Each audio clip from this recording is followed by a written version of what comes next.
యుద్ధం ప్రారంభమై నెల రోజులవుతుంది. ఆ ఎఫెక్ట్ అంతా కూడా భారతదేశం పైన కనిపిస్తోంది. గ్యాస్ కొరత ఏర్పడింది. మరోవైపు గ్యాస్ ధరలు పెరిగాయి.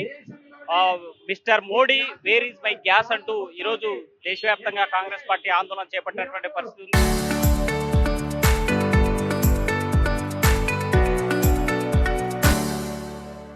మనతో మాట్లాడడానికి ఆ సంఘం పార్టీకి సంబంధించినటువంటి లీడర్స్ ఉన్నారు.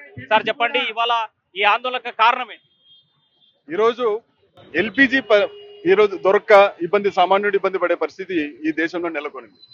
ఎల్పిజి గ్యాస్ రేట్లు అనేది కేవలం ఏదో ఒక ఇంటి వరకో లేకపోతే ఒక ఇది వరకే కాదు, సామాన్యుడు దెబ్బతినే పరిస్థితి. ఈ దేశం నడుస్తూ ఉండేదే సామాన్యులతో.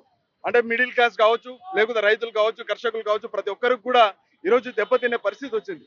గ్యాస్ దొరక్క గ్యాస్ ఈరోజు ఇది రేట్లు పెరిగిపోతే కిచెన్ మూసివేసే పరిస్థితి వస్తుంది.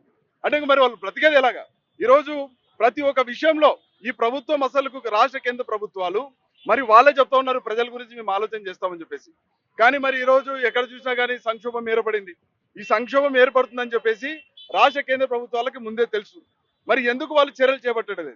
జపాన్ అట్లాంటి చిన్న దేశమే ఈరోజు వాళ్ళకు స్ట్రాటజిక్ పెట్రోలియం రిజర్వ్స్ అనేటివి వాళ్ళు 74 రోజులకు పెట్టుకుంటే, మరి ఇంత పెద్ద దేశం మనమందరం కూడా దాని మీద డిపెండ్ అయి ఉన్నటువంటి ఈ దేశంలో కనీసం మనం ఒక 3 నెలలకి 4 నెలలకు కూడా పెట్టుకోవాల్సిన అవసరం ఉందా లేదా అని చెప్పేసి కాంగ్రెస్ పార్టీ డిమాండ్ చేస్తా ఉంది.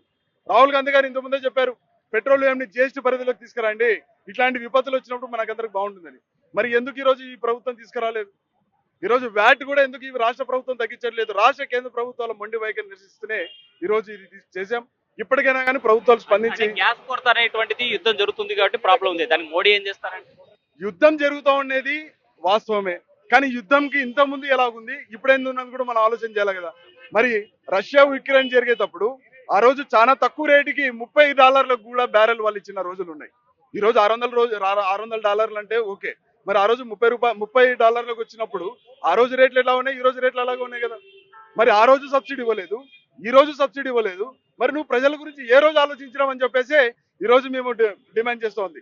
రాహుల్ గాంధీ గారు ఆ రోజు అన్నారు, ఏ నరేందర్ సరెండర్ అయినావు, ఇప్పటికైనా కానీ ఇది చేయని చెప్పేసి. ఈ రోజు కూడా మేము కాంగ్రెస్ పార్టీ డిమాండ్ చేస్తూ ఉంది, ఏ నరేందర్ దే సిలిండర్ అని చెప్పేసి ఈ రోజు మనం డిమాండ్ చేస్తా ఉన్నాం. అంటే నరేంద్ర ఎవరికి సరెండర్ అయినారు అనేది మీ ఆరోపణ? ట్రంప్ గారికి సరెండర్ అయి ఉన్నారు. ట్రంప్ గారికి సరెండర్ అయి ఉండే ఈ రోజు ఎక్కడ కూడా ఆయన ఎటువంటి చర్యలు కూడా తీసుకోవడం లేదు. ప్రజల గురించి నిజంగా ఆలోచన చేసి ఉంటే ఇప్పటికే మరి వాళ్ళు సబ్సిడీ తీస్తామని చెప్తున్నాడు. ఎవరికి ఇస్తామంటున్నాడు? పెట్రోలియం కంపెనీలు సబ్సిడీ ఇస్తా అంటున్నాడు, కానీ మనకు ఎవరికైనా సబ్సిడీ ఇస్తామంటున్నాడా? ఈ రోజు ఇప్పటికి కూడా ఇంకా పెట్రోల్ దొరక పరిస్థితి ఉంది, కానీ పెట్రోల్ తగ్గినది ఎక్కడ చూడట్లేదే. మరి సంక్షోభం ఉన్నప్పుడు ఏం చేయాలా? ప్రజల గురించి ఆలోచన చేయాలా ప్రభుత్వాలు. మరి ఈ రోజు కూడా వ్యాట్ ఎందుకు తగ్గించలేదు రాష్ట్ర ప్రభుత్వం? ఎందుకు? దీని గురించి కాంగ్రెస్ పార్టీ డిమాండ్ చేస్తా ఉంది. ఫైనల్ గా మీ డిమాండ్ ఏంటి? ఎల్పిజి దొరకట్లేదు. ఎల్పిజి ఇంతకుముందు ఎలా దొరుకుతుందో అలాగా దొరకాలి, సబ్సిడీ ఇవ్వాలి ప్రజలకి. ఇప్పుడు ఎక్కడ చూసినా కూడా రేట్లు పెరిగేది ఉంది. ఎల్పిజి దొరకకపోతే అది కేవలం ఎల్పిజి వరకే పోదు, ట్రాన్స్పోర్టేషన్ రేట్లు పెరుగుతాయి. ట్రాన్స్పోర్టేషన్ పెరిగితే రేపు పొద్దున ఇప్పుడు అందరూ కూడా ఎండలు, అందరూ కూడా డిపెండ్ అయి ఉంటారు. ఫార్మర్స్ కావచ్చు, లేకపోతే రైతులు కావచ్చు, కర్షకులు కావచ్చు, లేకపోతే కార్మికులు కావచ్చు, వీళ్ళందరూ కూడా ఇబ్బంది పడి బ్రతకడానికి కూడా ఇబ్బంది పడే పరిస్థితి ఏర్పడేది ఇదే ఉంది. కాబట్టి ఈ రోజు కాంగ్రెస్ పార్టీ డిమాండ్ చేస్తుంది, వెంటనే రాష్ట్ర కేంద్ర ప్రభుత్వాలు దీన్ని స్పందించాలి. గ్యాస్ కొరతను తక్షణం నివారించాలంటే ట్రంప్ తో చర్చలు జరపాలి. యుద్ధం సంబంధించినటువంటి వ్యవహారం ఏదైతే నడుస్తుందో దాని మీద చర్యలు తీసుకోవాలి. గ్యాస్ కొరత లేకుండా మోడీ ముందుకు రావాలని కాంగ్రెస్ పార్టీ డిమాండ్ చేస్తున్నటువంటి పరిస్థితి. వీడియో చంద్రశేఖర్ తో కర్నూలు.